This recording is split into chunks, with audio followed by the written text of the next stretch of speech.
जब भगवान श्री कृष्ण इस धराधाम को छोड़कर अपने परम धाम को जाने लगे, तब उनके मुखारविंद से एकादश स्कंद का ज्ञानोपदेश सुनकर के उद्धव जी ने पूछा। उद्धव जी ने कहा, गोविंद, अब तो मुझे दिखाई दे रहा है कि आप अपना कार्य पूर्ण करके परम धाम को पधारना चाहते हैं। मुझे मेरी चिंता नहीं है, मैं तो आपके जूठन के प्रभाव से, नाम जप के प्रभाव से, आपके उपदेश के प्रभाव से परम पद की चिंता नहीं करता।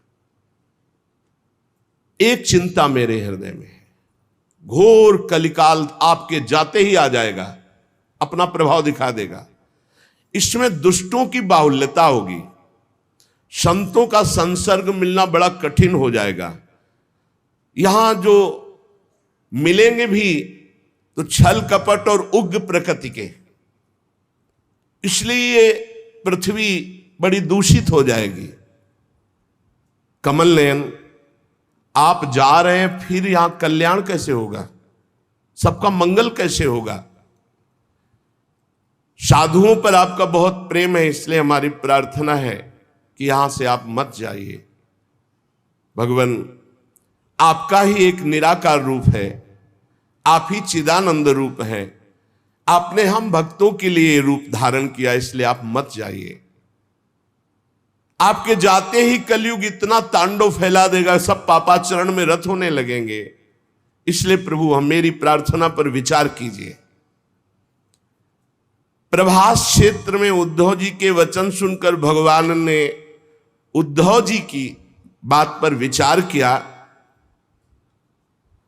और भगवान अंतर्ध्यान हुए और श्रीमद् भागवत में विराजमान हो गए। भागवत में देखते देखते उद्धव जी के श्रीमद् भागवत के अक्षरों में प्रवेश कर गए और आवाज हुई कि आज से श्रीमद् भागवत को मेरा साक्षात वांग्मय स्वरूप समझो। मैं अपनी संपूर्ण ज्ञान वैराग भक्ति शक्तियों के साथ श्रीमद् भागवत के अक्षरों में विराजमान हूं। इसलिए ये श्रीमद् भागवत साक्षात कृष्णमयी है, कृष्ण मूर्ति है। जो भागवत का दर्शन करेगा, भागवत को सुनेगा, उसके समस्त पाप नष्ट हो जाएंगे और निश्चित वो भगवत प्राप्ति करेगा। कलयुग में तो अन्य साधनों को बहुत बुरी तरह मलिनता में भर दिया कलयुग ने। इस कलिकाल में कोई ऐसा धर्म नहीं बचा जिसे कलयुग ने ग्रस्त ना लिया हो, और कोई ऐसा मनुष्य नहीं बचा जो दुख, दरिद्रता, दुर्भाग्य, चिंता, शोक इनमें डूब न रहा हो। दुख, दरिद्रता, दुर्भाग्य, चिंता, शोक डूब न रहा हो। कोई ऐसा नहीं दिखाई दे रहा जो काम क्रोध पर विजय प्राप्त कर सके। तो इस भगवान की माया से पीछा छुड़ाना बड़ा कठिन है। इसीलिए भगवान अपनी संपूर्ण शक्ति के साथ श्रीमद् भागवत में विराजमान हो गए। जो भगवान की चर्चा सुनेगा निश्चित माया मुक्त हो जाएगा। सूत जी कहते, शौनक जी, जिस समय सनकादि मुनीश्वर इस प्रकार भगवत चर्चा की महिमा बखान रहे थे, उसी समय तरुणावस्था को प्राप्त ज्ञान और वैराग्य और भक्ति ही श्रुतौ तौ तरुणौ गृहीत्वा प्रेमैक रूपा सहसा विरासीत। श्री कृष्ण गोविंद हरे मुरारे नाथेति नामानि मुहुर्वदन्ति। सभा के बीच में ज्ञान, भक्ति, वैराग्य प्रकट हो गए और जोर जोर से गाने लगे। अपने लोग भी 2-4 बार गाते हैं। ओ श्री कृष्ण गोविंद हरे मुरारे, हे नाथ नारायण वासुदेव।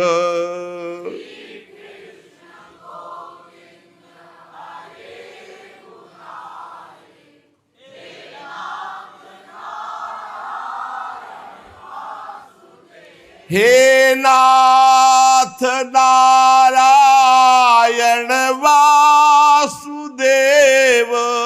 हे नाथ नारायण वासुदेव,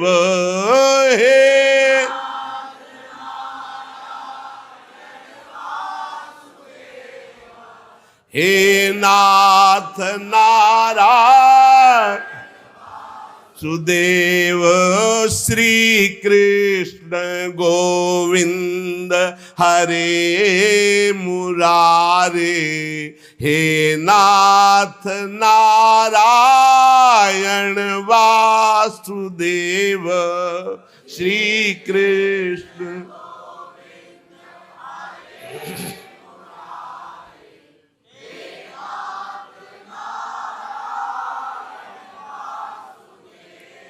सभी सभासदों ने देखा परम सुंदरी दिव्य तेजोमयी प्रेम लक्षणा भक्ति भागवत के अर्थों का आभूषण पहने हुए। सब मुनिजन आश्चर्य हो, यह ऐसा तेजमय स्वरूप ज्ञान वैराग्य भक्ति का। तब सनकादि ने कहा, आश्चर्य मत करो, ये भक्ति देवी अभी अभी श्रीमद् भागवत की महिमा से प्रकाशित होकर के तरुण अवस्था को प्राप्त ज्ञान वैराग्य के साथ प्रकट हुई है। अपने पुत्रों सहित विनम्र होकर के भक्ति जी ने सनत कुमार जी से कहा। भक्ति बोली, मैं तो कलयुग में नष्ट प्राय हो गई, पर आपने भगवान की लीला कथा अमृत से मुझे पुष्ट कर दिया। अब आप आदेश कीजिए, मैं कहां रहूं। ये सुनकर सनकादि ने कहा, जो भगवान का नाम जप करते हैं, भगवान के आश्रित हैं, भगवान की लीला कथा सुनते हैं, तुम भगवान का दर्शन कराने वाली हो, भगवान का प्रेम प्रदान करने वाली हो, आवागमन को जड़ से नष्ट करने वाली हो, इसलिए तुम सदैव भगवान के प्रेमी भक्तों के हृदय में वास करो। जो नाम प्रेमी, रूप प्रेमी, लीला प्रेमी, धाम प्रेमी, सदैव तुम उनके हृदय में वास करो। ज्ञान वैराग्य और भक्ति, ये कलयुग भले किसी को दूषित कर दे, लेकिन जिसके हृदय में हे भक्ति महारानी तुम ज्ञान वैराग्य के साथ विराजमान रहोगी, ये दृष्टि भी नहीं डाल सकता उन पुरुषों पर, उन उपासकों पर दृष्टि भी नहीं डाल सकता जिसके हृदय में भक्ति महारानी ज्ञान वैराग्य के साथ विराजमान है। कहां विराजमान? जो नाम जापक है, लीला चरित्र गायन श्रवण करता है, भगवद आश्रित है, उसके हृदय में सनक सनंदन सनातन सनत कुमार जी ने कहा कि आप ज्ञान वैराग्य सहित भक्ति विराजमान हो। भक्ति ने जे ही आज्ञा पाई तो जितने कथा में विराजमान थे सबके हृदय में विराजमान हो गए। सकल भुवन मध्य निर्धनास्ते पिधन्या, निवसति हृदये साम श्री हरेर भक्ति रेखा, हरिरपि निज लोकम सर्वथा तो विहाय, प्रविशति हृदय साम भक्ति सूत्रोपनद्धा। इस जगत में भले धनवान वो नहीं है, लेकिन उनके हृदय में भगवान की भक्ति विराजमान है। तो सकल भुवन मध्य निर्धनास्ते पिधन्या, धन नहीं है पर भक्ति विराजमान है, तो बोले तीनों लोकों में वो सबसे बड़ा धन्यवाद का पात्र बन गया, क्योंकि भक्ति की डोरी से खींचकर भगवान परम धाम छोड़कर उसके हृदय में प्रकाशित हो जाएंगे। भूलोक में भगवत प्राप्ति का साक्षात उपाय, बिना परिश्रम के, बिना श्रम के परम पद पहुंच जाना, ये भगवत लीला चरित्र गायन श्रवण। बैठा ले दिमाग में, खूब लीला चरित्र गायन श्रवण, निश्चित भगवत प्राप्ति। जिस समय भक्ति महारानी नृत्य कर रही, ज्ञान वैराग्य नृत्य कर रहे, पूरे सभा में श्री कृष्ण गोविंद हरे मुरारे, हे नाथ नारायण वासुदेव, ये कीर्तन हो रहा। उसी समय अथ वैष्णव चित्तेषु दृष्ट्वा भक्ति मलौकिकीं निज लोकम परित्यज्य भगवान भक्त वत्सलः बनमाली घनश्यामा।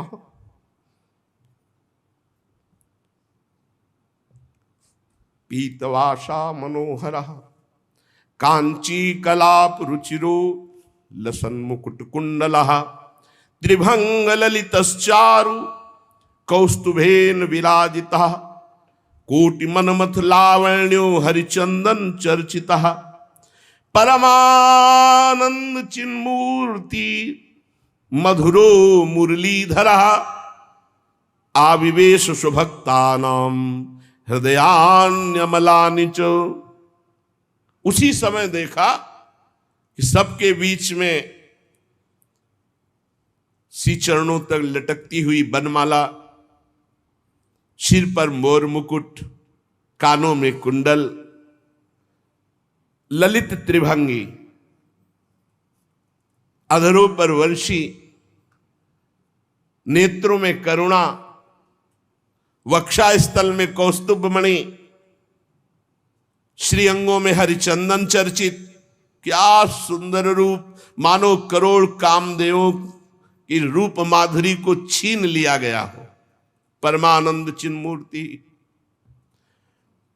मधुराति मधुर मुरलीधर भगवान श्री कृष्ण सबके बीच में प्रकट हो गए।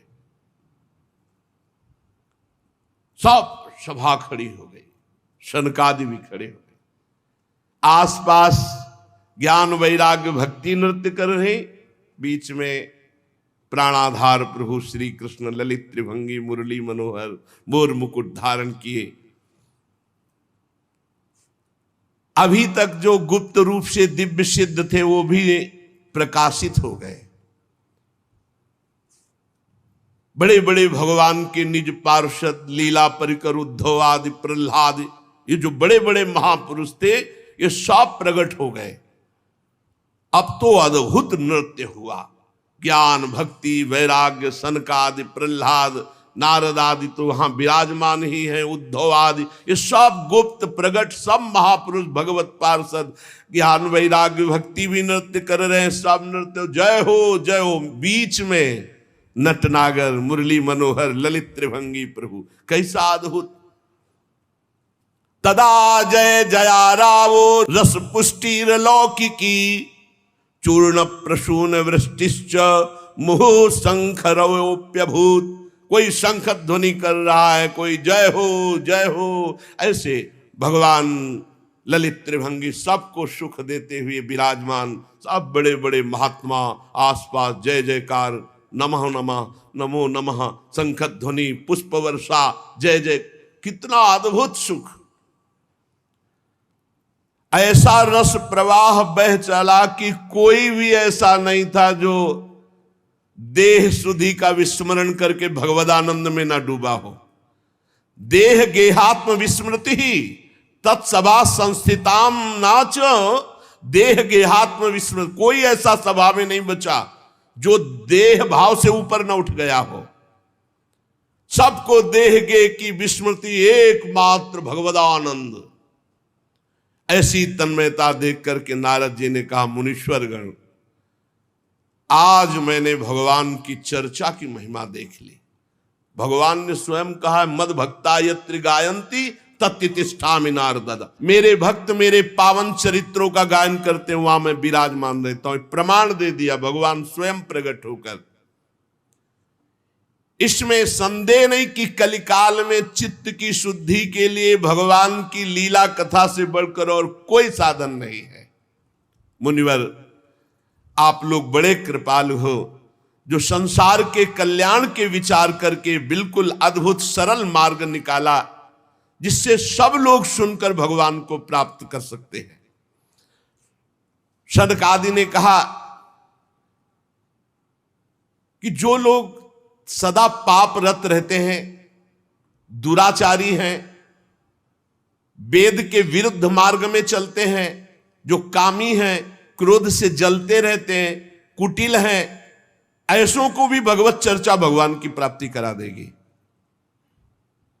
जो सत्य कभी बोले ही नहीं, सत्य से चित हैं, सत्येन हीना पितृमात्र दूषकास तृष्णा कुलाश्चाश्रम धर्म वर्जिता ये दंभिका मत्सरणोपि हिंसका।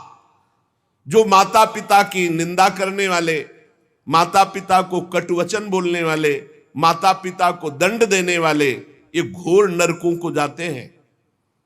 लेकिन ऐसा भी पुरुष जो तृष्णा का मारा, आश्रम धर्म का त्यागी, दंभी, दूसरों की उन्नति देखकर कुढ़ने वाला, सदैव दूसरों को कटुवचन दुख देने वाला, ऐसे लोग सब नरक जाते हैं। पर ऐसे लोगों को भी यदि भगवत चर्चा सुना दी जाए तो उनका कल्याण हो जाएगा। ये 5 महापाप हैं, इनको नष्ट करना बहुत कठिन होता है। पंचोग्र पापास छलछद्म कारिणः क्रूरा पिशाचा इव निर्दयाश्चये। कौन से महापाप?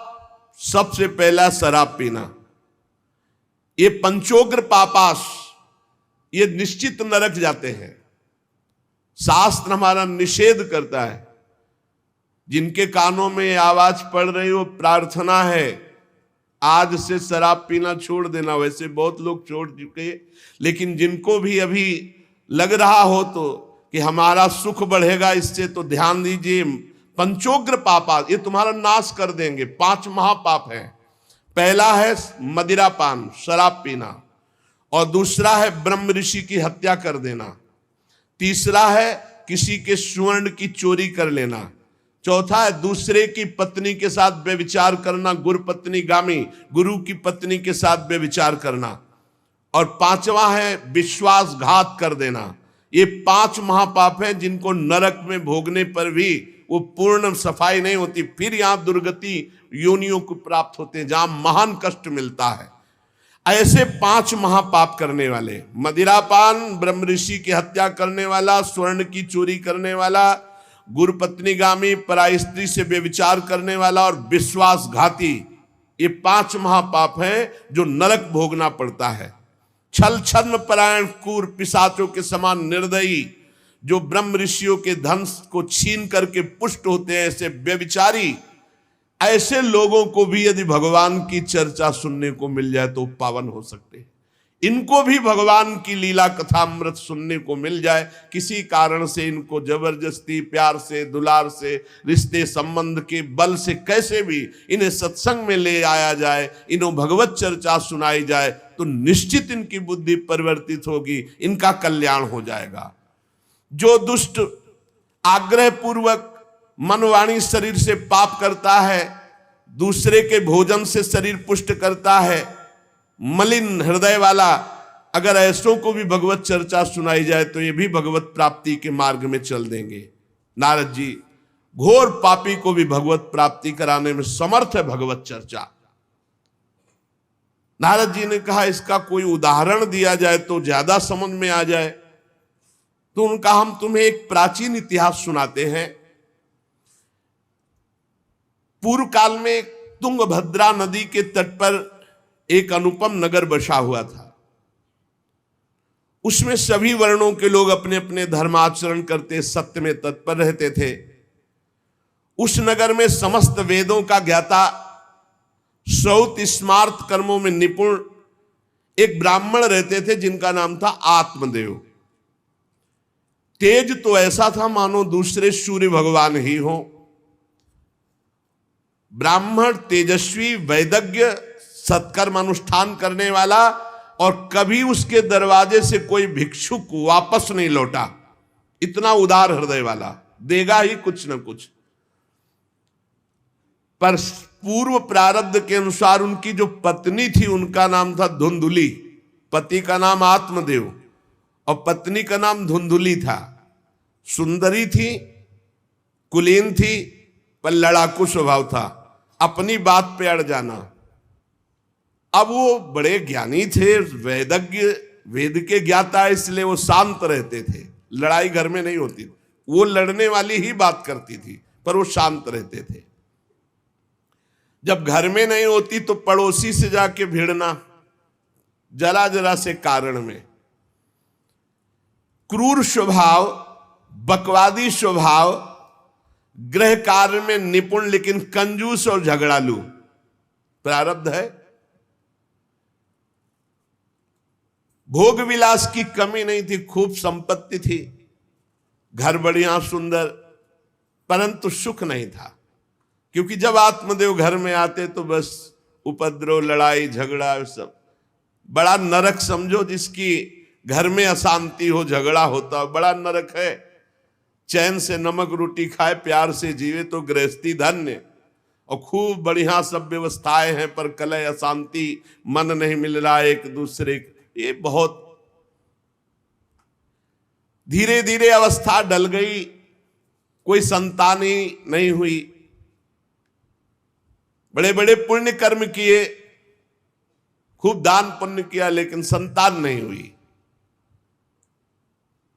अब वो ब्राह्मण बड़े चिंतातुर हुए आत्मदेव की, जिसके संतान न हो तो फिर उसको पिंडदान कौन करेगा। गृहस्थी में विचार होता, कुल परंपरागत चलाने वाला तो कोई होना चाहिए। अब वो बड़े चिंतातुर हुए, हर उपाय करके हार गए थे। तो एक दिन उनके मन में आया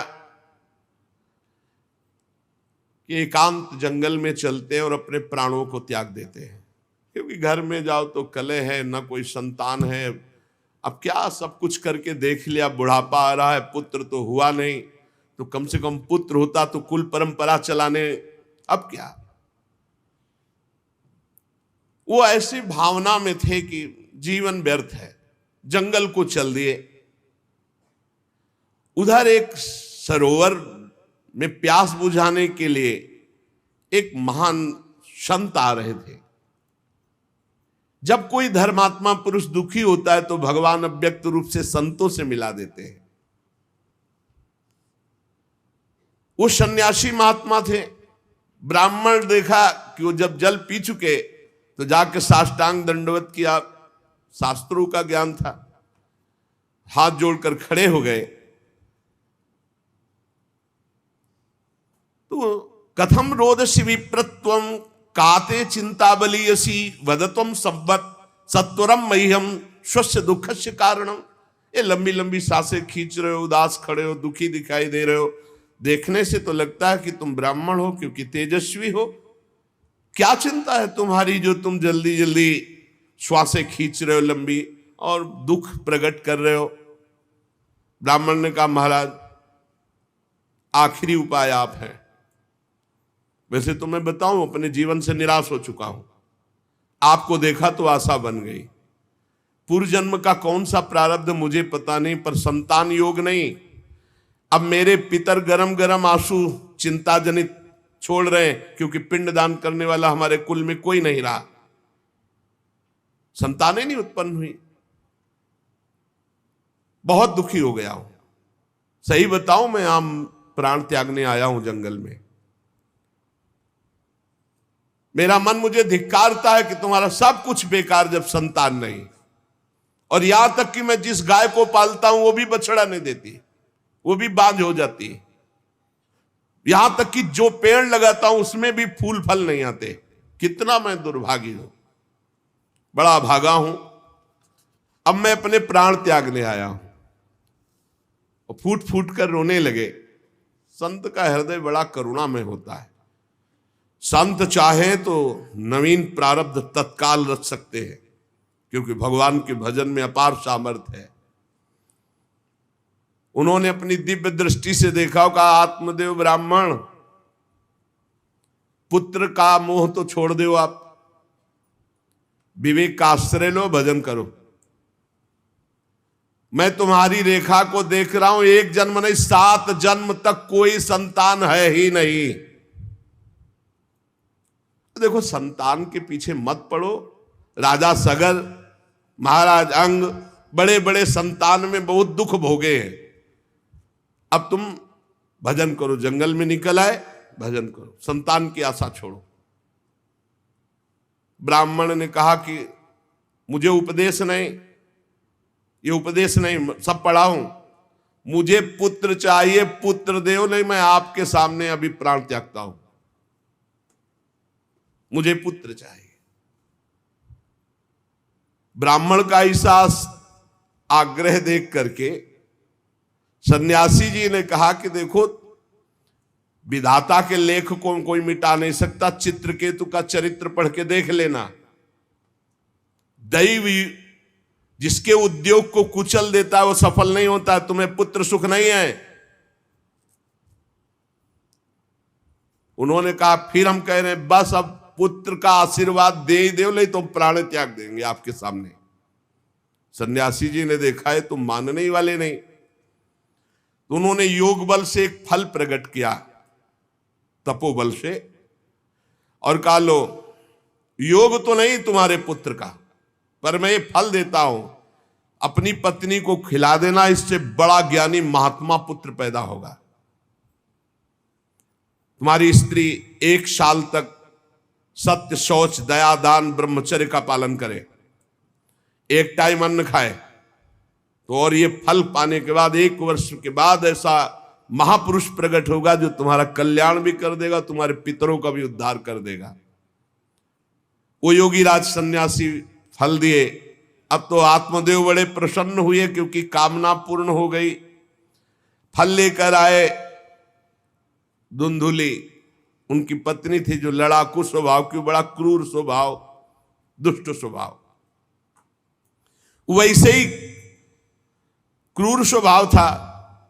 आके कहा हो भाग्य एक सन्यासी मिले, वो फल दिए और उन्होंने नियम बताया है कि 1 साल तक सत्य बोलोगी, पवित्र रहोगी, दूसरों को दान करोगी, एक समय तुम अन्न खाओगी और बहुत शुद्ध स्वभाव वाला महात्मा बालक पैदा होगा, ये फल खा लो। तो उन्होंने कहा कि फल तुरंत थोड़ी खाया जाता, नहा धो के बड़े पवित्रता से खाया जाता, लाओ और जाओ आप निश्चिंत रहो। बोलने अगर हमारे सामने पाल, तुम्हें विश्वास नहीं, वो डरते भी थे, घर के बाहर हो गए। अब वो कुटिल स्वभाव की थी, क्रूर स्वभाव की। उन्होंने अपनी बहन को बुलाया और रो रो के कहने लगी कि बहन मुझे बड़ी चिंता हो गई, समस्या आ गई। क्या? बोले पंडित जी जो ये फल लाए हैं, फल से गर्भ रह जाएगा। पहले तो नियम बता गए हैं कि 1 साल तक झूठ नहीं बोलना, पवित्र रहना है और दूसरों को दान देना, एक समय अन्न खाना है। अब हम तो बड़ी भयभीत हैं कि जब पेट में गर्भ बढ़ेगा तो भोजन कम हो जाएगा, पेट बढ़ेगा तो भोजन कम हो जाएगा। ये तो मैंने कर नहीं सकती क्योंकि 3 बार तो हमको अच्छा भोजन चाहिए, पंडित जी का 1 बार खाना, ये तो हो नहीं सकता।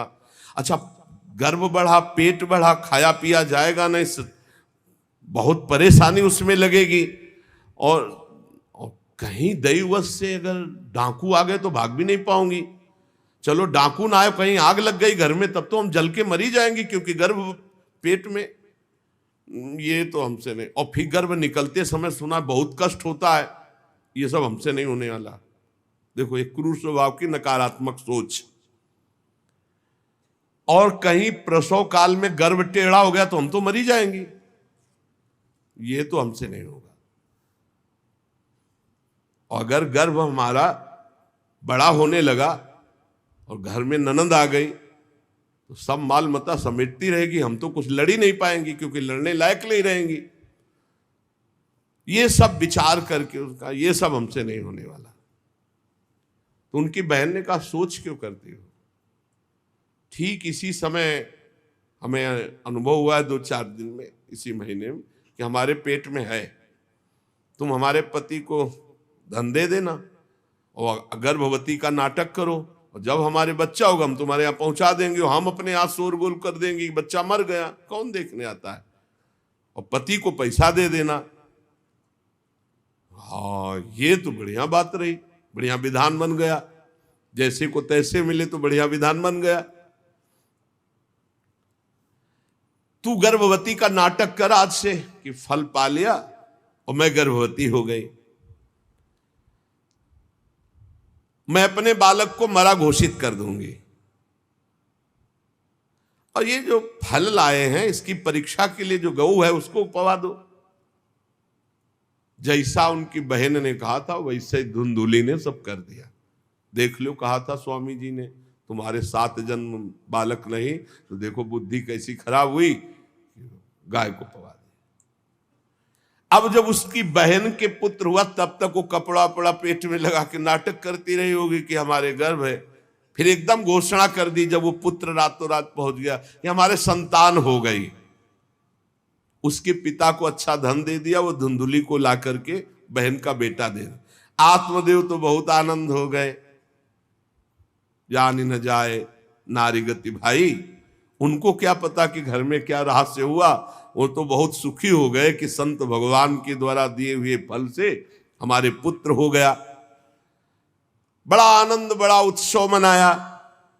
बालक के जात कर्म संस्कार कराए, खूब दान पुण्य किया, मांगलिक कृत्य किए। धुंधुली ने अपने पति से कहा कि पता नहीं क्या कारण, मेरे वक्षस्थल में दूध तो है नहीं,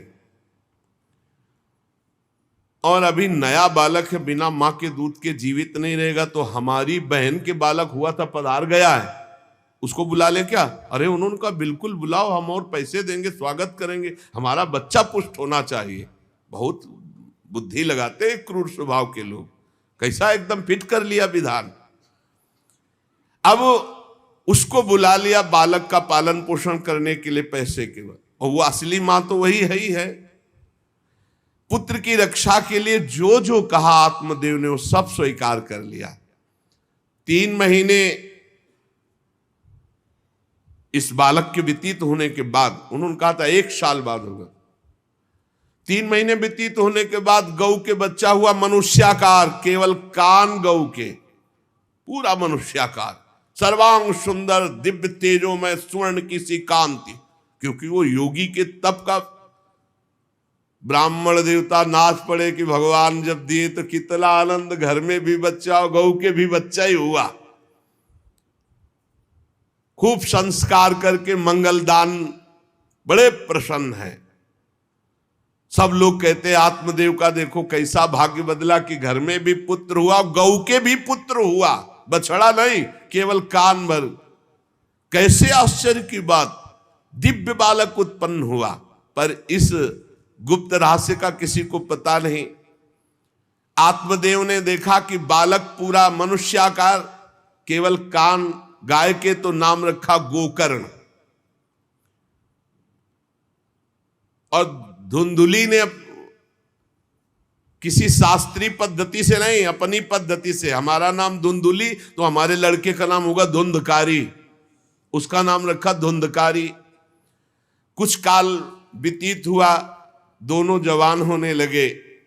गोकर्ण में पूर्ण वैदिक सिद्धांत, धर्म पूर्वक, बड़े ज्ञानी महात्मा, और धुंधकारी पूर्ण दुष्ट।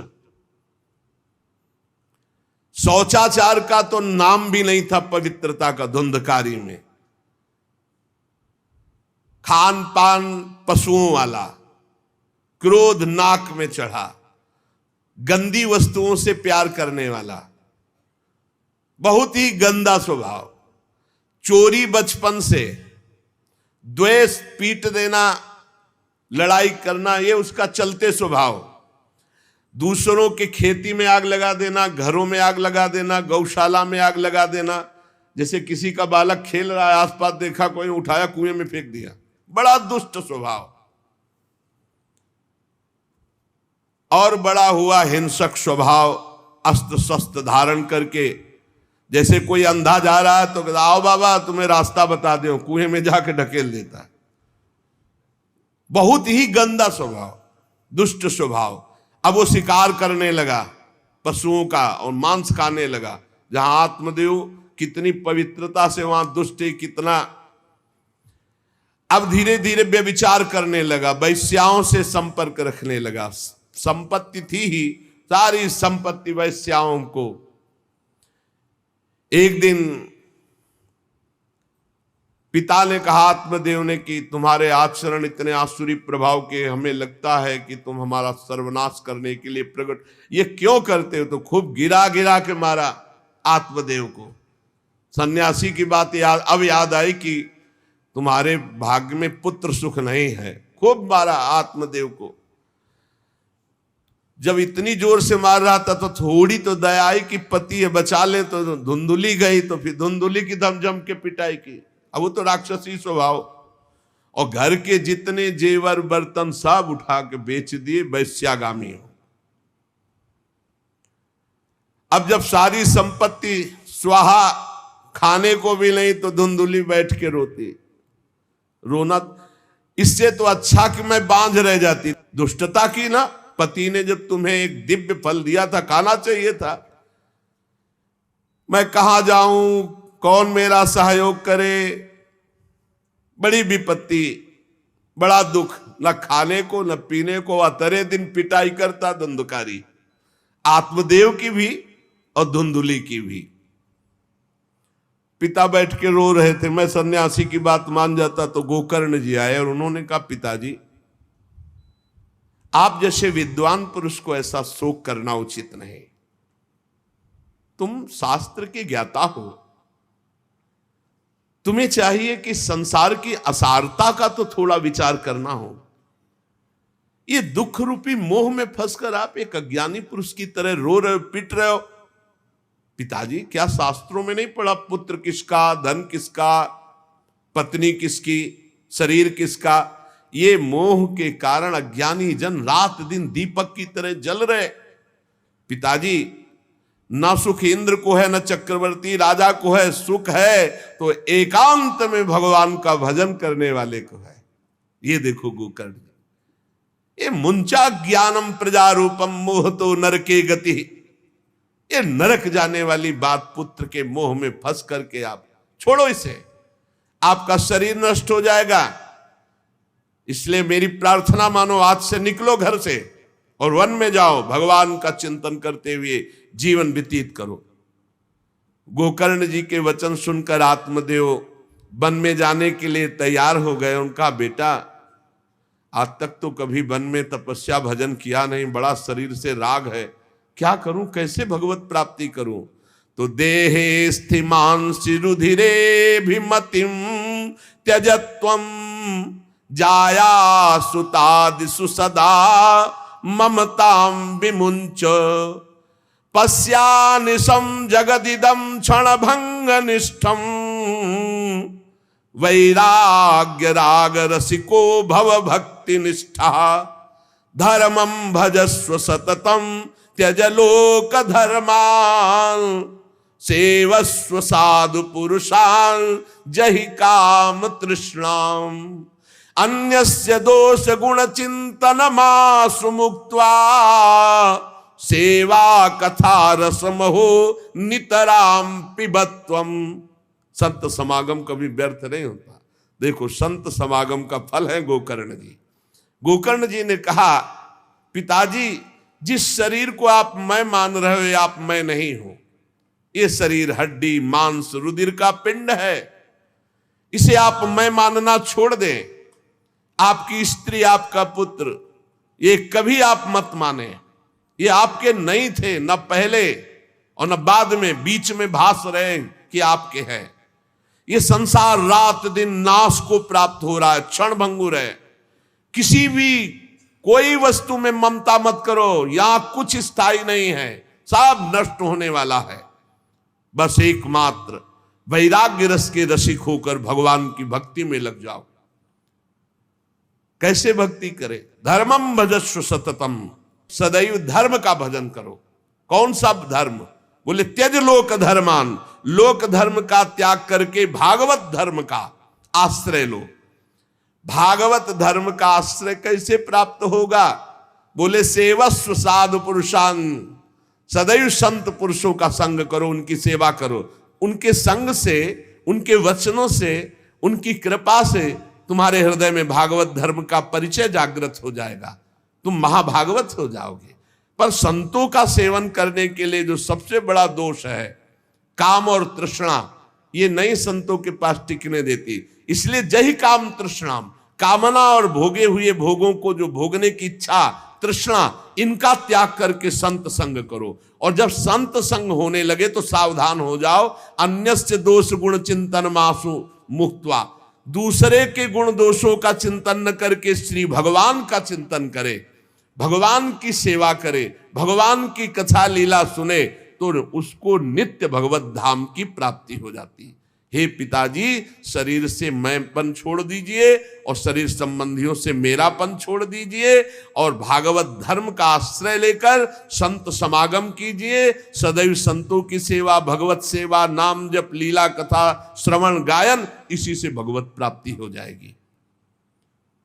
बस उसी समय गोकर्ण को मन से प्रणाम करके कि भगवान गुरु रूप से इसी रूप में आकर मुझे उपदेश दे रहे हैं, उसी समय आत्मदेव जी ने तो घर छोड़ दिया और वन की यात्रा की। 60 वर्ष की आयु हो चुकी थी, पर ज्ञान था शास्त्रों का। बड़ी निष्ठा से अपनी बुद्धि को समेटा संसार से और रात दिन भगवान के चिंतन में लगा दिया। भगवान के चिंतन और भागवत के 10वें स्कंद का रोज पाठ पूरा, जो भागवत का 10वां स्कंद श्री कृष्ण लीला चरित्र से भरा हुआ है, पूरा पाठ और निरंतर नाम जप, इसके प्रभाव से श्री कृष्ण चंद्र की प्राप्ति हुई गोकर्ण जी के उपदेश से आत्मदेव की। अब जब पिता वन को चले गए तो और छूट, वैसे मानता तो था ही नहीं पर और छूट हो गई। अब धुंधकारी ने उठाई लाठी डंडा, जो धुंधुली की डट के पिटाई की और कहा बता धन कहाँ है। अब जितना धन था तो सब ले गया। फिर जलती हुई लकड़ी लुकाठी, उससे बता धन कहाँ है। किसी तरह वो छूट पाई तो भागते हुए जाकर कुएं में गिरकर अपने शरीर को नष्ट कर दिया कि रोज की पिटाई से अच्छा एक बार दुर्गति को प्राप्त हुई। धुंधुली दुर्गति को प्राप्त हुई, पति आत्मदेव श्री कृष्ण चंद्र को प्राप्त हुई। योगनिष्ठ गोकर्ण जी ने जब देखा कि धुंधकारी का आतंक बढ़ रहा है तो उन्होंने छोड़ दिया।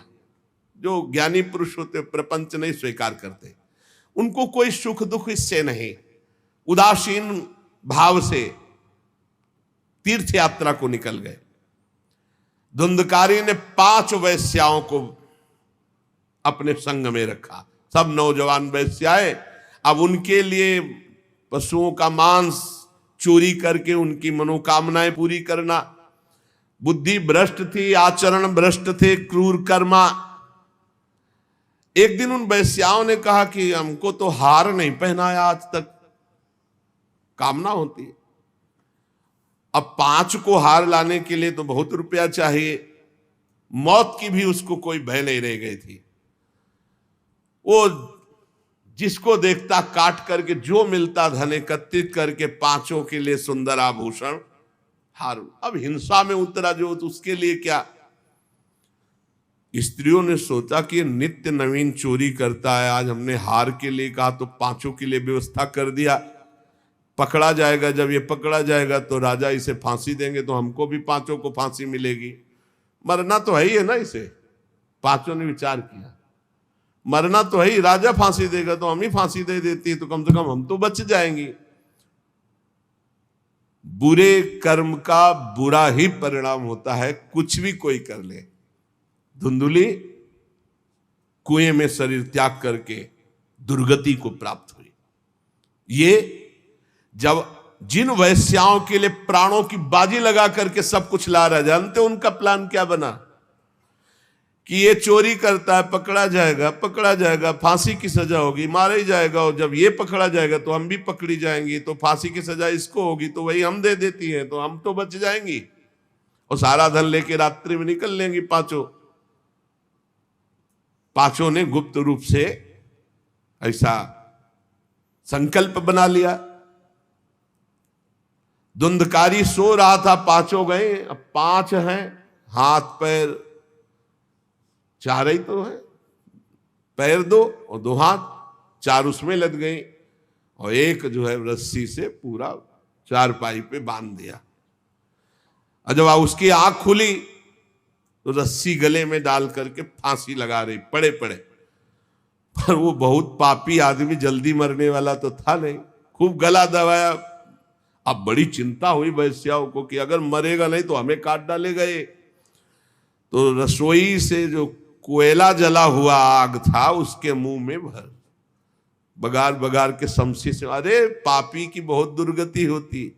दहकते हुए अंगारे उसके मुंह में और खूब कस के गला दबा, छटपटा छटपटा कर पीट पीट के मार डाला धुंधकारी को, और उसके शरीर को वहीं घर में एक गड्ढा बना के पांचों ने गाड़ दिया,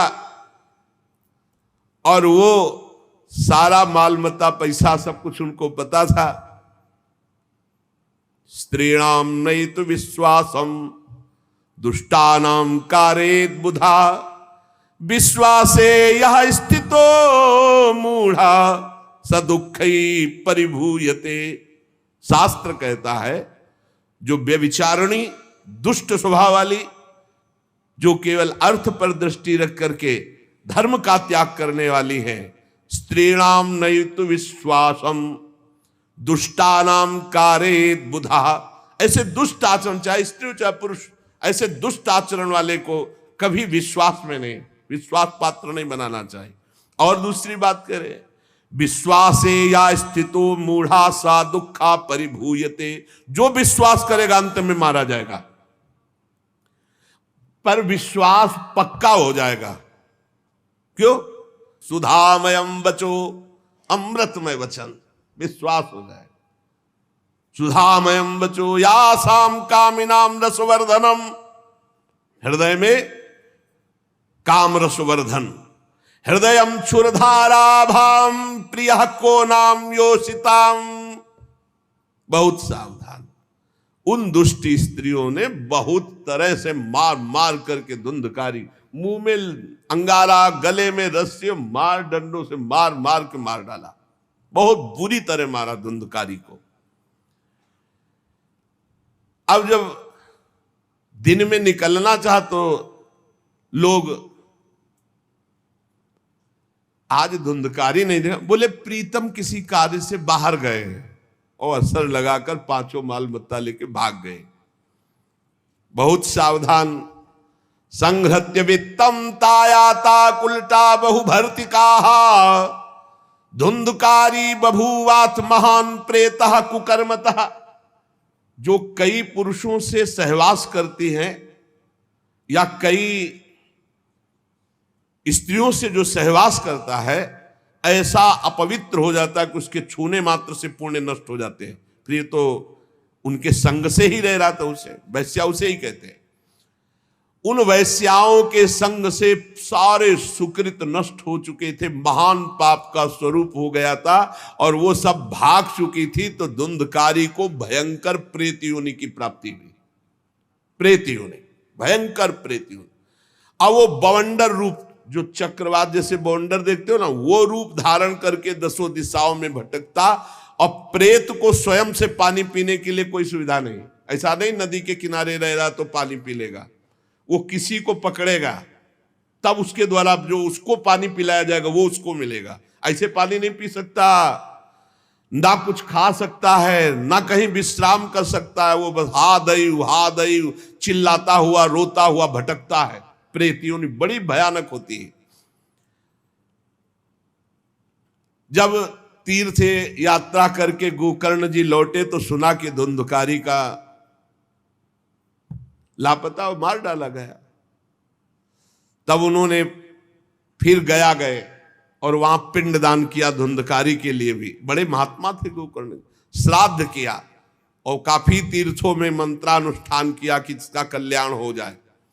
ये सब करके लौट आए अपने पिता आत्मदेव के घर में। रात्रि में कोई देख ना पावे इसलिए सीधे अपने घर में गए और शयन किया। और वहीं गड़ा था धुंधकारी, प्रेत आत्मा बन के वो मड़रा रहा था। वही प्रेत आत्मा ऐसे को नहीं छूती जो भगवान का भजन करते। देखो अब जे धुंधकारी ने देखा कि गोकर्ण आए हैं तो उसको तसल्ली हुई कि महात्मा हमारा कल्याण कर देगा। और वो प्रकट हुआ, भेड़ा बना। धुंधकारी पहले भेड़ बना बड़ा, और ऐसे गोकर्ण जी ने देखा कि दरवाजा तो बंद था, भेड़ कहां से आ सकता है। तुरंत भैंसा बन गया, तुरंत इंद्र रूप धारण कर लिया, भयावा, प्रिय, ऐसे कई रूप बदल बदल। तब उन्होंने कहा ये विपरीत अवस्था, इसका मतलब ये प्रेत है। क्योंकि ऐसी विपरीत निंदनीय और बंदनीय दोनों रूप धारण कर रहा है, दुर्गति को प्राप्त हुआ प्रेत आत्मा है।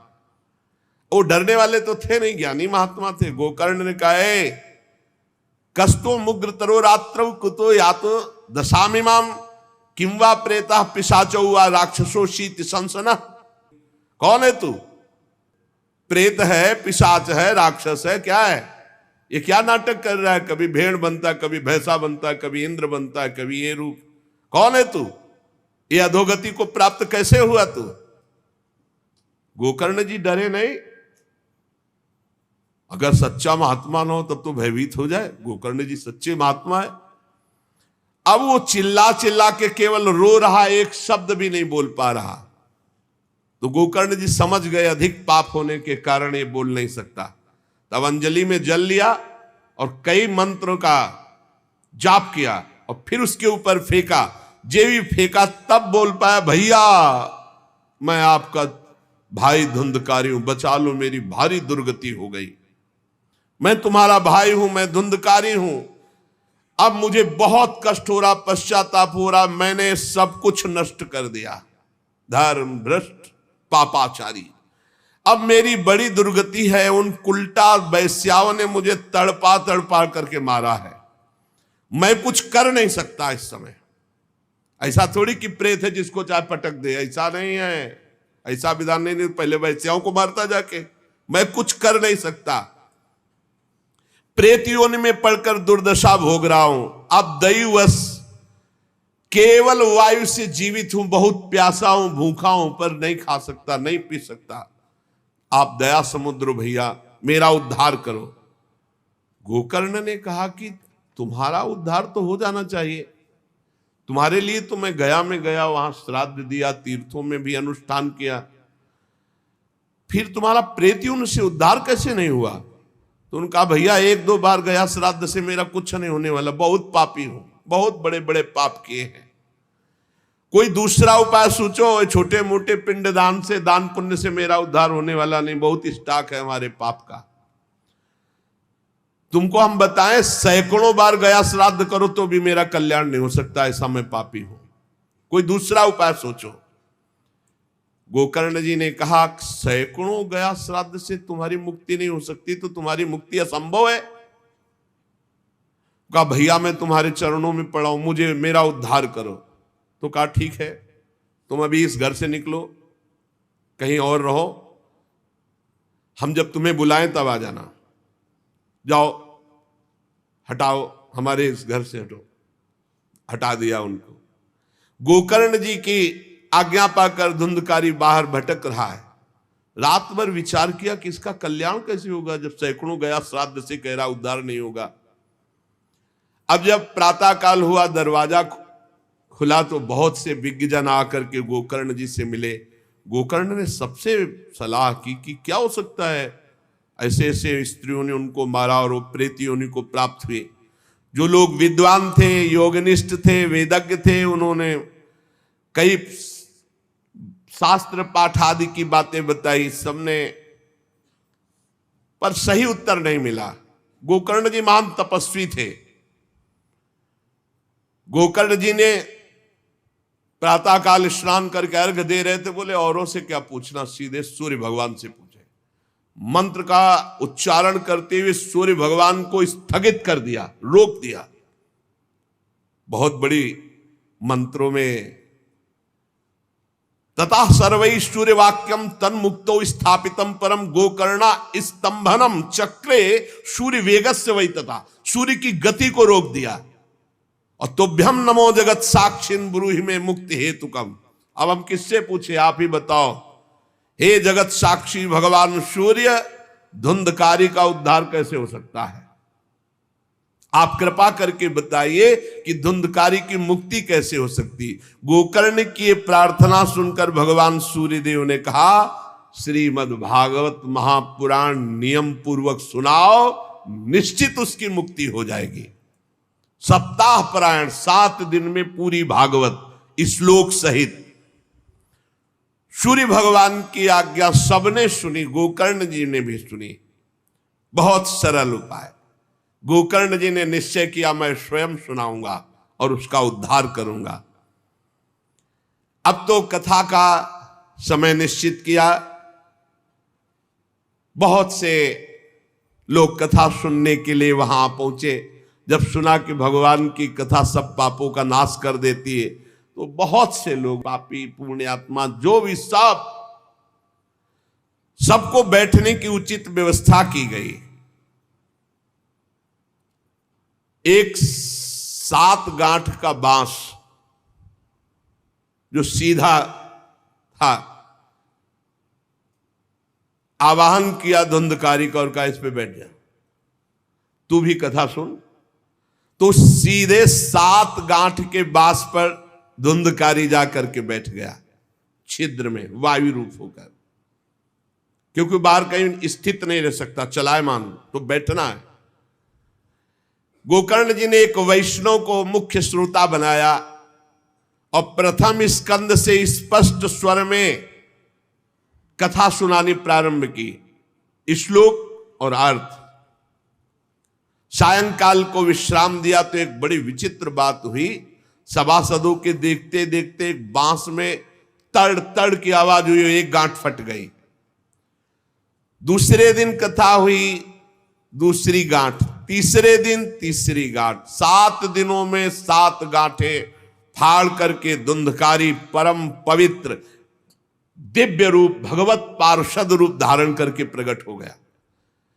धुंधकारी का श्याम वर्ण पीतांबर धारण के, तुलसी की माला, सिर पर मनोहर मुकुट, कानों में कमनी कुंडल, सामने आकर गोकर्ण को प्रणाम किया और कहा, भाई अब मैं भगवत पार्षद बन गया, प्रेत योनि से मुक्त। 7 दिन में भयंकर पापात्मा धुंधकारी श्री भगवान की चर्चा सुनने के कारण भगवत स्वरूप हो गया।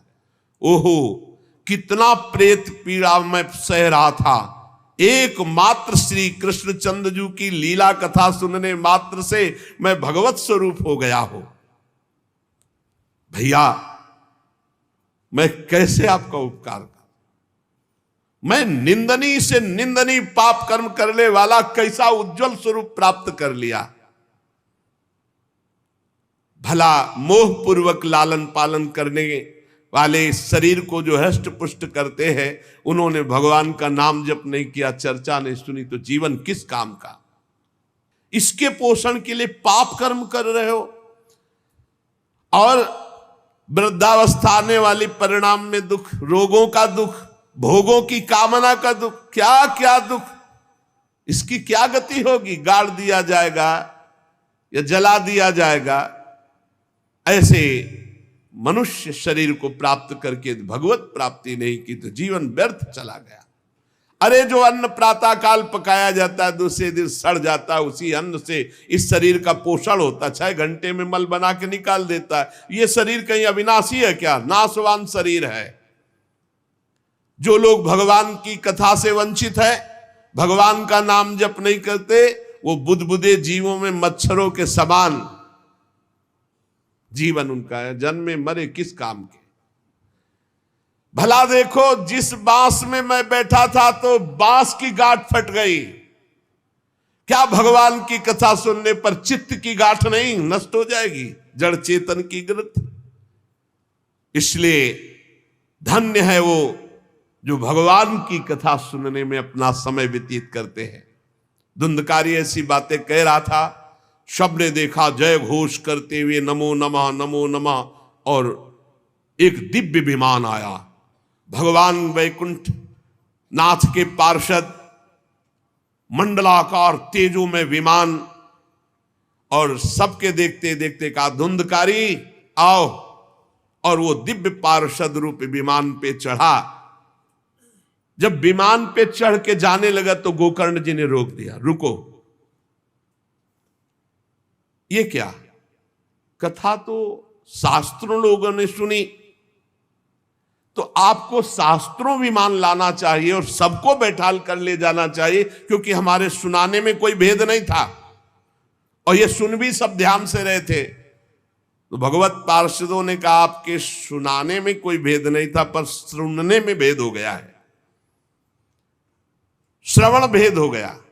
ये उपवास करके बिना कुछ खाए पिए रात दिन कथा का ही चिंतन करता रहा, मनन करता रहा, इसके कारण इनको भगवत पार्षद रूप मिला और जा रहे, और ये कथा सुना भर है, मनन नहीं किया, मनन विषयों का हुआ इसलिए विमान पे नहीं।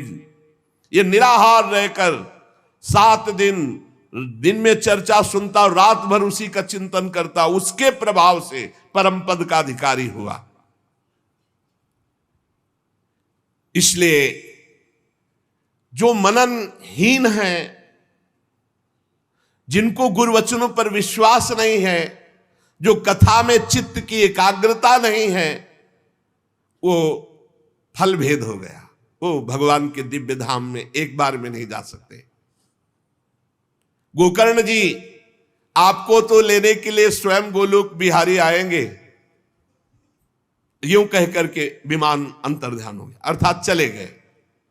गोकर्ण जी ने समस्त श्रोताओं से कहा, बिना तुम्हें विमान में बैठा ले मुझे चैन नहीं। सावन के महीना में हम फिर अनुष्ठान करेंगे, सब लोग कथा सुनो और सच्चे नियम से रहो, उसका मनन करो।